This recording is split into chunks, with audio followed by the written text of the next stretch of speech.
I posted my first layout actually on Sunday.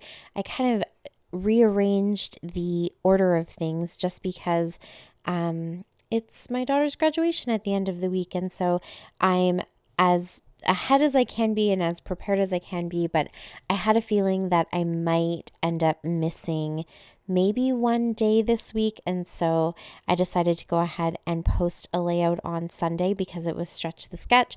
And so I was going to have a layout going up that day anyways. So I used one of my page kits for that one. It's an interactive layout, so it was really cool and kind of fun to put together. So go and check that out. And then Monday is the actual page kit building process, that video. And so for today, it's page kit number 2. And I'm also doing the Tuesdays in the Attic with Jackie. So this is where we follow the Scrap Room's Freaky Fast formula. Jackie's gone way back to the very beginning and pulled out all of those formulas, and we're just working our way through them all year. And so I showed you the formulas that we have here. There's a bunch of different cuts that I'm doing. That's what the formulas are. You just get a list of measurements and you go ahead and cut your papers to those measurements and then kind of, move them around on the page, see what you can do with them. And that can help you if you're in a bit of a rut to kind of inspire the design for you. Or in our case, it's just been a lot of fun to kind of see what Jackie does and then what I do. And on the weeks when Mel plays along, she does something completely different as well. So it's been a ton of fun doing that. So that is what I have combined today. And what else? What else was I going to say? Oh, yes. And may I scraplift you? So for this week, I'm actually going to scraplift all of the ladies from Build a Page. So today I have Shannon, she's crafty on all of her social media. And then there's also Christy and Kristen and Moira and Sheila. So everyone will get scraplifted by me. So watch for those all week long. And the big master playlist for May I Scraplift You is in the links down below. So you can click on that and just kind of start from day one and go all the way through. There is a list that people are following, but it's one of those fun things because it's a whole month long. You can kind of scraplift whoever inspires you. And so you will see a lot of people doing the same person on the same day, but there will be a ton of variation as well. So go and check that out. It's so much fun. All the links are down below for everything else. Jackie from Tuesdays in the Attic and all of the ladies doing Build a Page. So yes, lots of links down below. Please go check them out. Give them all some love. And let me tell you about the layout. So this was the layout that I put together with that yellow background and then the blue papers from Prima this collection is called Georgia Blues. And I just absolutely love these papers. I've kind of been holding on to them for a while, hoarding them a little bit. I really wanted to do a yellow and blue layout. I just love those two colors together. That's just something that, makes me super happy and excited. And so I specifically put these papers with this yellow background, that's a crepe paper background, into my How to Kill a Kit with Style kit. Even though this month the theme is grunge, I carried over a couple of papers from last month. Last month was floral because I just felt like I didn't really get to do a lot of scrapbooking last month. I really didn't give the floral theme a lot of justice. So I've kept a few elements just to, here and there break up some of the grungy kit and pull out some of these flowers. So I really wanted to make sure that at least one of my pages for this series was a floral page, and I knew I wanted to get this one done. So I've gone ahead and pulled out that yellow cardstock and then the blues, and I showed you as well the layout that I'm scraplifting from Shannon. I really love the split concept. I have done it before, and it's one of those kind of designs that I think you'll definitely see people do all the time. But Shannon just has this knack that I don't know, everything she does is perfection to me. Everything she does just looks like she has, paid attention to every little tiny detail. Everything is so balanced. Every embellishment is in exactly the right place. Like, she just is one of those uber talented people who just has an eye for design. And so I loved this layout the minute she posted it. I actually saved it as soon as she had posted it, and I knew I wanted to go ahead and Scraplift it. I have like a whole file of Shannon layouts that I want to scrap lift. Same with Christy. Every time she posts one, I'm like, oh, I need to scrap lift that, put it into my file. So I just went through and I grabbed this one, and I thought it would be really fun to maybe just have all these layers of patterns and the different shades of blue and the little pops of gold that are in these papers.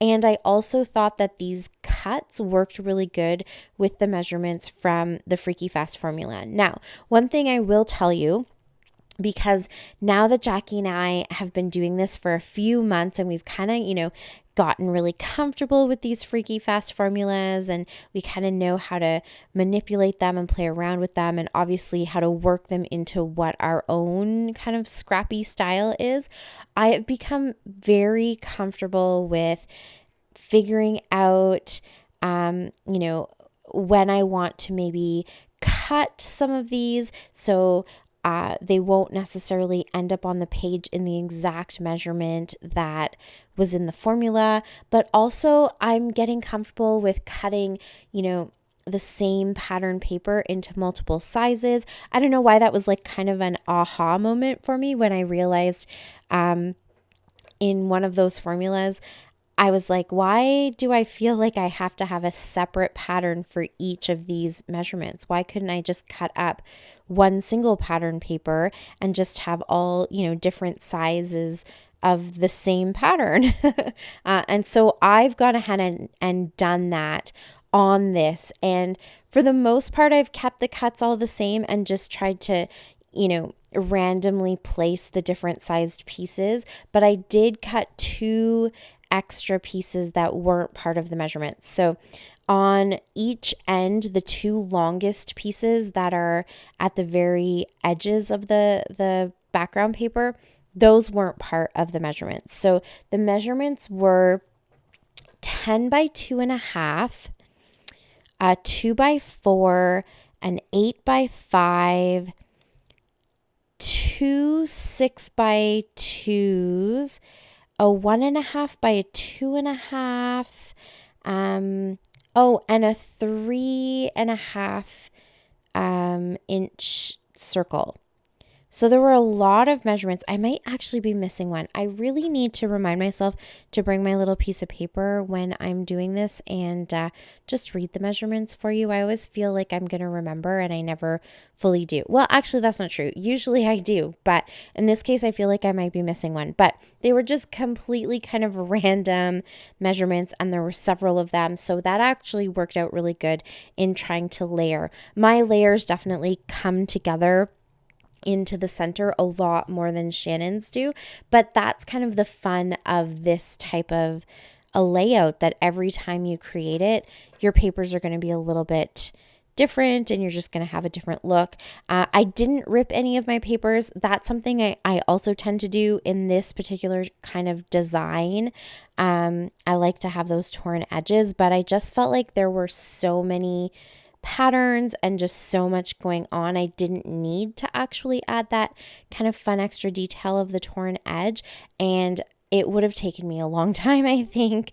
So I just went ahead and used my trimmer and cut everything down. And you saw there were some spots where I cut the paper in half so that I could tuck it in and kind of stretch it from the top to the bottom of the picture and things like that. But I still think that the formulas, if you wanted to follow them exactly and only use what's there, every single time you're going to come out with a fantastic layout.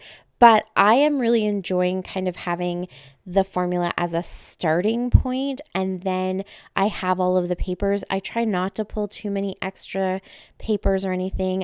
In this case, I did just because I wanted that balance on both sides of the paper, or on both sides of the layout, but usually I try to stick with exactly those patterns. But now I'm quite happy cutting them and kind of making them work for me and my designs. So a great place to start if you're in a rut and you just need a little bit of a kick to kind of get yourself thinking in a creative perspective and figuring out how to get a layout together, but also just kind of fun to give yourself a bit of a challenge and try something new. The other thing that I really loved about Shannon's layout is the little shaker pocket. So I really wanted to do something with that. And I knew I had those interesting sort of floral chipboard pieces that I've mentioned a few times in my videos I've been struggling to use. I'm not usually this sort of Victorian, really kind of, I don't know what the right word is, like sophisticated floral kind of person, and so I was really struggling with those chipboard pieces, and I genuinely thought those were going to end up in my dimension area where I just kind of use random bits of chipboard to help create dimension in my layouts. But then I thought, you know what? I think these could actually make a really cute shaker pocket. So that's what I went ahead and did. I created my little shaker pocket by sandwiching those two pieces together. The acetate is in between, kind of being held in place in between the two chipboard pieces. And that's it. I just layered some chipboard, a few of those little tickets, and all of the embellishments that I put into my kit, sprinkled it with some gold shimmer from Heidi Swap, and that is my layout inspired by Shannon. I absolutely love it. I do actually shift that whole little embellishment cluster that the shaker pocket is in. I actually shift it up quite a bit. So in the pictures that you'll see on my Instagram, it will look a little bit different, but this way or the way that I have it adjusted, I love how this turned out. So thank you for the inspiration, Shannon. Please go check out all of the links below. Thank you so much for watching. I really appreciate it. Subscribe if you haven't already. And until next time, happy scrapping. Bye. Thanks to me. What about the channel?